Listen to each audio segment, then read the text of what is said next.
I know how hard it is.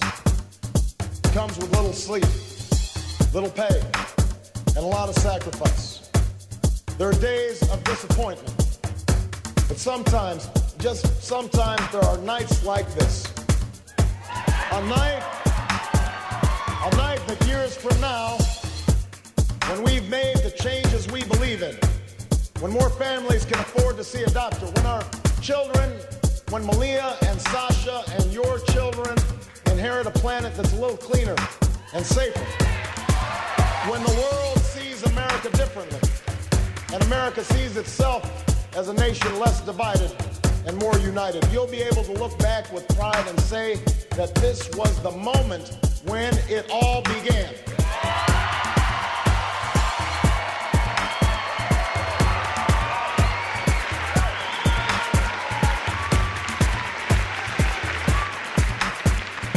This was the moment when the improbable beat what Washington always said was inevitable. This was the moment when we tore down barriers that have divided us for too long.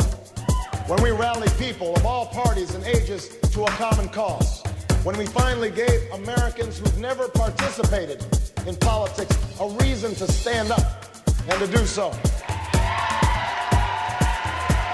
This was the moment when we finally beat back the politics of fear and doubt and cynicism, the politics where we tear each other down instead of lifting this country up. This was the moment.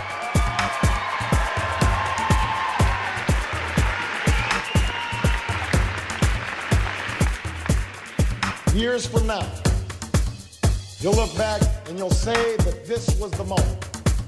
This was the place where America remembered what it means to hope.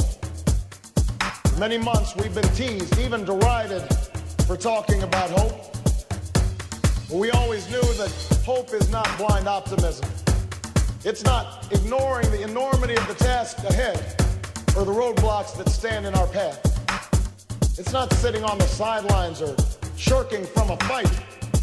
Hope is that thing inside us that insists, despite all the evidence to the contrary, that something better awaits us if we have the courage to reach for it and to work for it and to fight for it.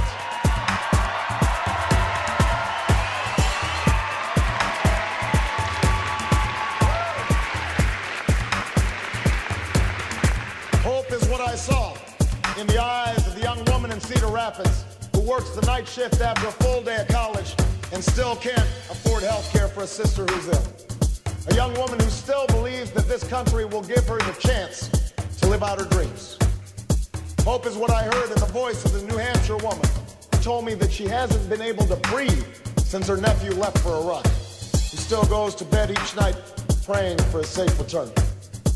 Hope is what led a band of colonists to rise up against an empire, what led the greatest of generations to free a continent and heal a nation, what led young women and young men to sit at lunch counters and brave fire hoses and march through Selma and Montgomery for freedom's cause.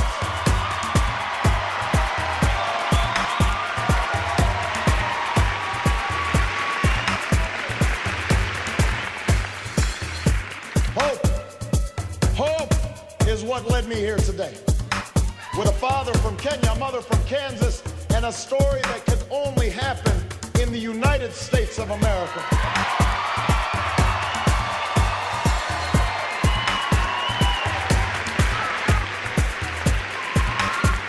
Hope is the bedrock of this nation.